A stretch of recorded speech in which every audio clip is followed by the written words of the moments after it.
Bismillahirrahmanirrahim. Assalamualaikum warahmatullahi wabarakatuh.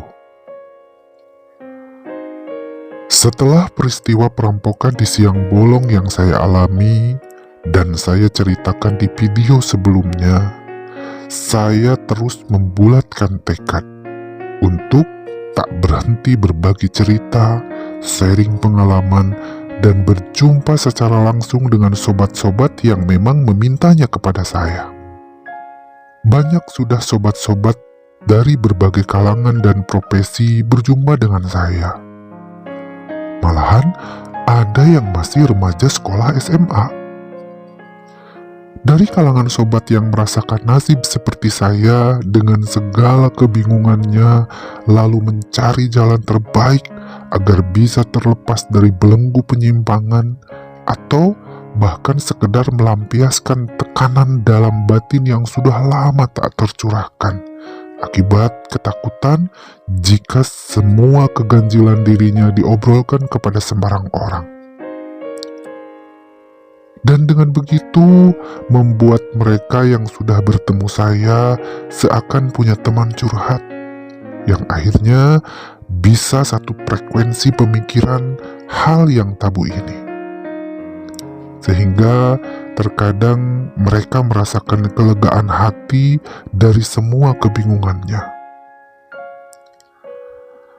Ada pula dari kalangan profesi yang mungkin, mohon maaf, saya tidak dapat menyebutkan secara detail agar menjaga privasi mereka.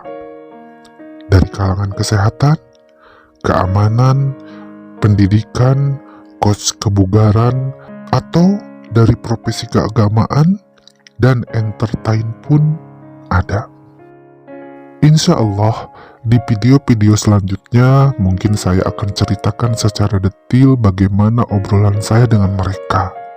Dan saya sudah mengantongi izin dari mereka dengan syarat tidak menyebutkan nama asli, juga instansi tempat mereka bernaung. Insya Allah, doakan saja semoga saya diberi kesehatan untuk terus membuat video ini. Ada pula dari kalangan orang tua yang sebenarnya mereka kebingungan dan shock ketika mengetahui anak mereka memiliki orientasi berbeda. Dan mereka pun meminta saya untuk mencari solusi terbaik untuk anaknya.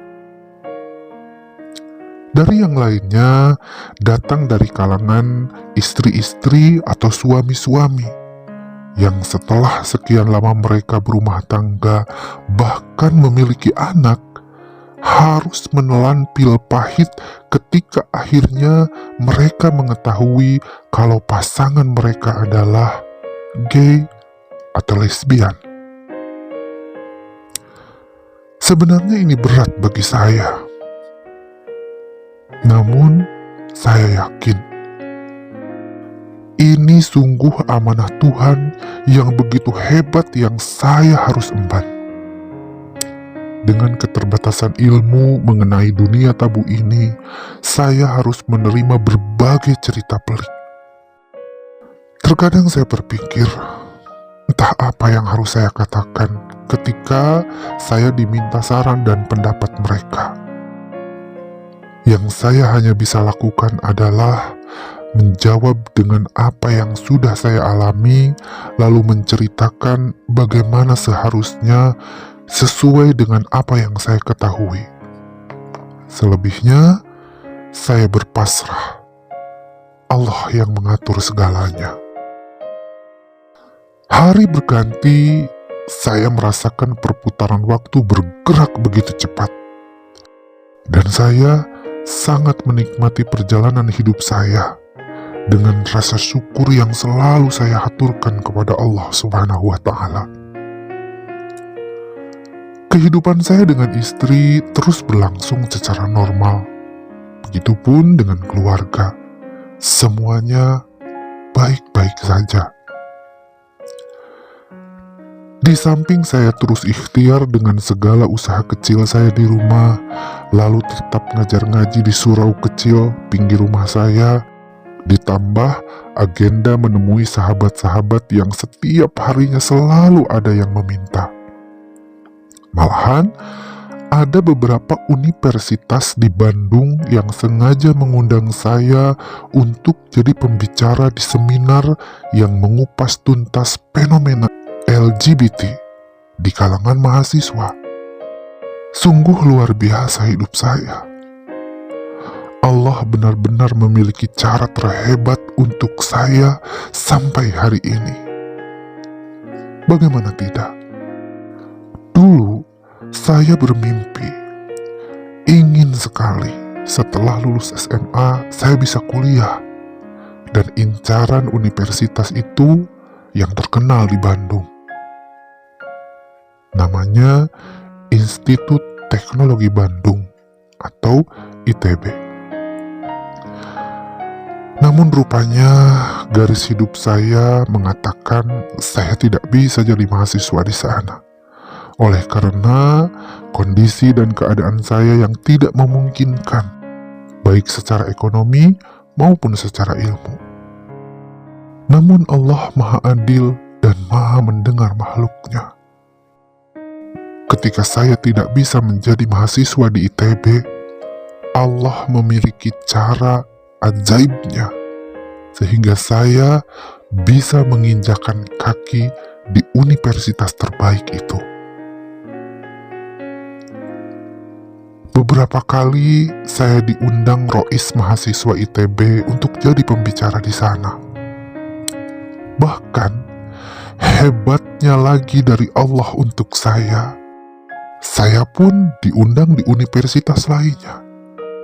Seperti Universitas Pajajaran atau UNPAD, Universitas Pendidikan Indonesia atau UPI, dan pernah juga di IAIN. Masya Allah, saat itu saya benar-benar merasakan bagaimana Tuhan sungguh sayang kepada saya. Yang dulu selalu jadi bahan hinaan, cemoohan, bahkan perundungan. Tapi dengan kehendaknya, saya bisa berdampingan dengan profesor yang ilmunya luar biasa. Kadang juga saya bisa duduk di mimbar terbuka bersama psikolog yang mumpuni atau pakar-pakar kesehatan. Salah satunya yang saya tahu ada Bapak Dr. Tauhid Nur Azhar. Alhamdulillah, ya Allah.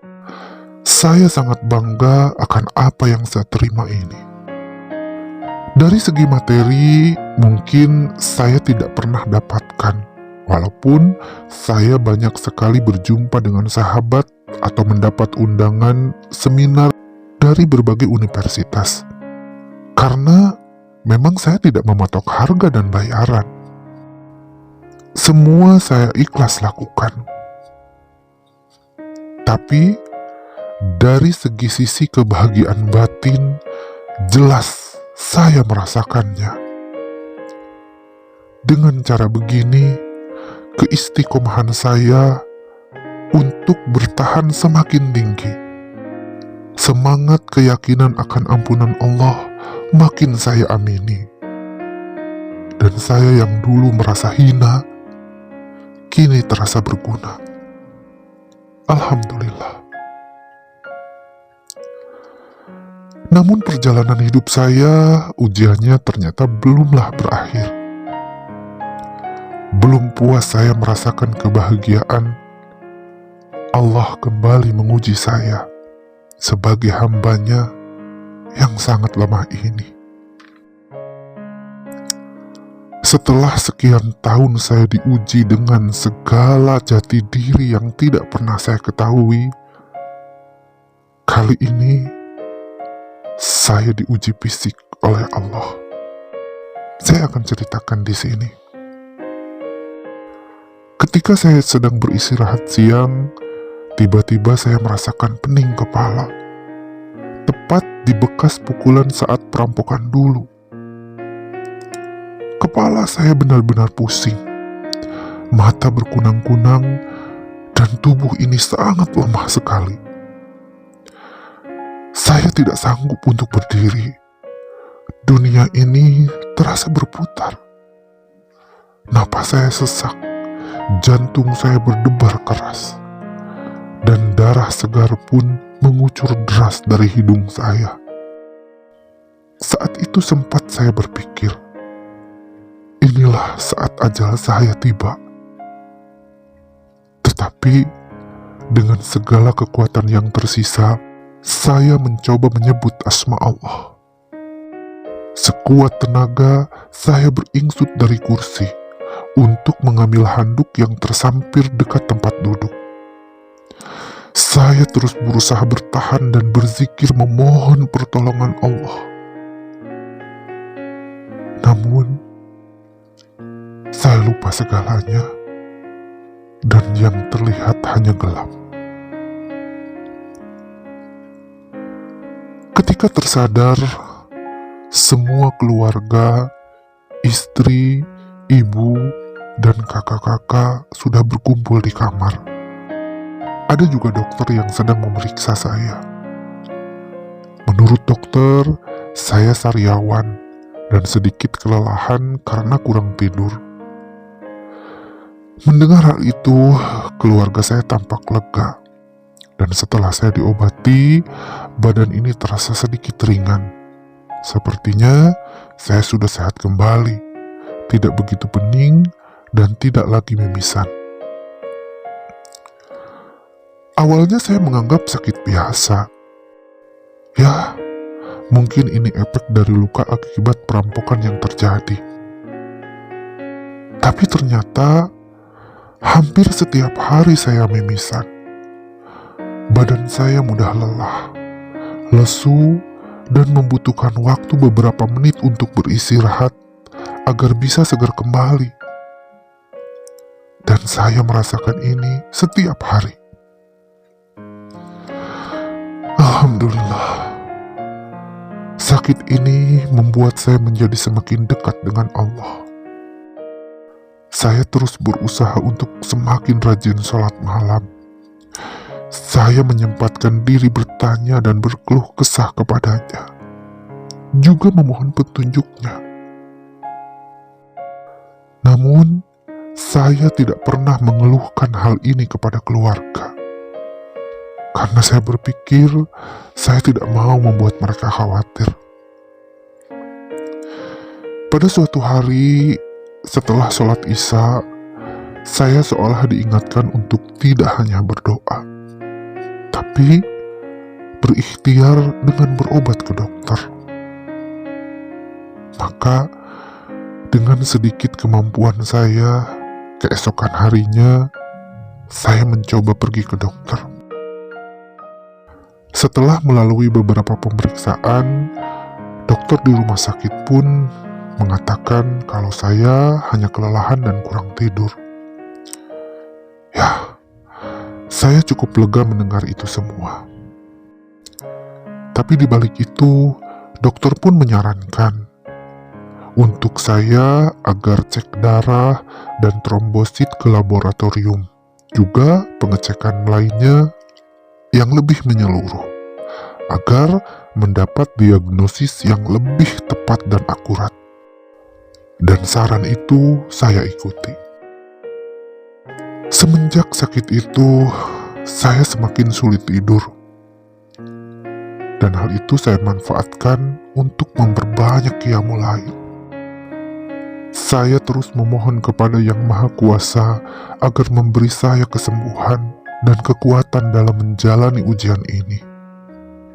Meskipun, jujur, kadang saya merasa lelah dan sulit menerima semua ini.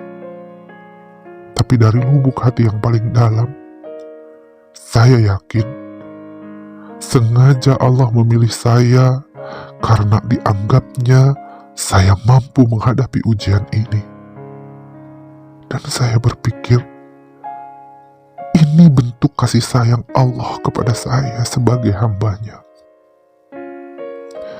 Saya terus beraktivitas, dan saya tetap menemui beberapa sahabat ketika saya merasakan kuat kondisinya. Beberapa hari kemudian, setelah saya melakukan general check up di seluruh tubuh saya pun mengambil hasil pemeriksaan darah di laboratorium. Namun apa yang terjadi sungguh membuat saya begitu ketakutan dan sangat khawatir akan diri saya. Ketika saya duduk berdua dengan dokter yang berhadapan, lalu dokter mengabarkan kalau saya divonis mengidap kanker darah. Saya begitu shock dan saya seakan tidak percaya. Tapi saya tidak bisa apa-apa. Saya pun lalu mendengarkan penjelasan dokter lebih jauh tentang penyakit kanker darah ini. Beliau memaparkan lebih detail tentang penyakit tersebut, serta pengaruhnya terhadap tubuh saya. Katanya, pengaruhnya sangatlah hebat, karena darah merah yang ada pada tubuh saya akan dimakan oleh darah putih, sehingga kekebalan tubuh saya sedikit demi sedikit akan hilang. Antibodi dalam darah yang biasanya mampu menangkal racun-racun penyakit dalam tubuh tidak akan berfungsi lagi, sehingga akibat terburuknya adalah kematian. Begitulah paparan dokter. Bagai tersambar petir, tubuh ini langsung lemas. Jantung saya berdegup kencang tak beraturan. Dalam ketidaktahuan, saya diam 1000 bahasa. Bayangan akan kematian langsung terlintas di benak ini. Seketika saya dihantui rasa takut. Titik bening air mata saya mulai menggenangi sudut mata. Tapi saya langsung ingat kepada Allah. Subhanallah, ini takdirmu untuk saya. Lalu saya bertanya kepada dokter, apa yang sebaiknya saya lakukan? Dan dokter pun langsung bangkit dari tempat duduknya dan memegang pundak saya dengan pandangan penuh iba. Dokter pun menenangkan saya dengan mengatakan agar saya bisa lebih sabar. Dan dokter mengatakan kalau ada keganjilan di bagian muka Bapak seperti memar. Tapi katanya itu bukan satu-satunya akibat dari kanker darah ini. Saya disarankan untuk lebih banyak beristirahat dan mengurangi kegiatan. Mudah-mudahan dengan begitu dapat mengurangi penyakit. Saya pun berterima kasih kepada dokter yang sudah menyemangati saya. Dan saya hanya bisa tertunduk lemas dengan napas yang semakin berat. Dan dokter menyarankan kepada saya untuk menjalani rawat inap. Namun, saya pun tidak bisa menerimanya kala itu, karena dengan alasan keluarga dan istri saya tidak pernah tahu. Jadi, saya putuskan untuk berdiskusi. Lalu saya akan kembali kemudian hari. Saya pun akhirnya pulang ke rumah dengan menaiki angkot. Di dalam angkot menuju perjalanan pulang, air mata saya menetes. Namun karena sadar sedang berada di tempat umum, sekuat tenaga saya mencoba menahan derai air mata dengan mengalihkan perhatian keluar jendela. Betapa pedih saat itu. Ketika saya sudah terlepas dari ujian batin, dari ujian pencarian jati diri, sampai mencapai kebahagiaan. Tapi kini, saya diuji fisik dengan penyakit yang sangat luar biasa ganasnya. Namun tidak ada yang bisa disalahkan. Dalam lamunan perjalanan itu, saya menyadari Tuhan ingin tahu sampai di mana saya kuat menerimanya, menerima ujian darinya. Sesampainya saya di rumah, saya bergegas mengambil wudhu untuk menunaikan sholat asar di musola. Meski saya merasa tidak khusyuk dalam sholat itu, tapi saya berusaha mencoba memusatkan pikiran ini hanya kepada Allah. Entah mengapa, tiba-tiba saya merasakan tubuh ini semakin dingin. Saya pun mencoba menengadahkan kedua tangan dan memohon doa untuk kesembuhan sakit ini. Saat itu, air mata saya tak mampu lagi dibendung. Tumpah ruah di atas sajadah. Ya Allah, ujian berat darimu kembali hamba rasakan. Begitu besarkah dosa hamba hingga harus menanggung beban seberat ini? Tapi hamba ikhlas ya Allah, jika dengan sakit ini bisa lebih mendekatkan hamba denganmu. Hamba rela. Saya terhanyut dalam doa kala itu. Tak mampu saya menahan sedih dan perih hati ini. Saya kembali tersungkur dalam sujud sambil terus menangis. Dan saya harus menerima ujian ini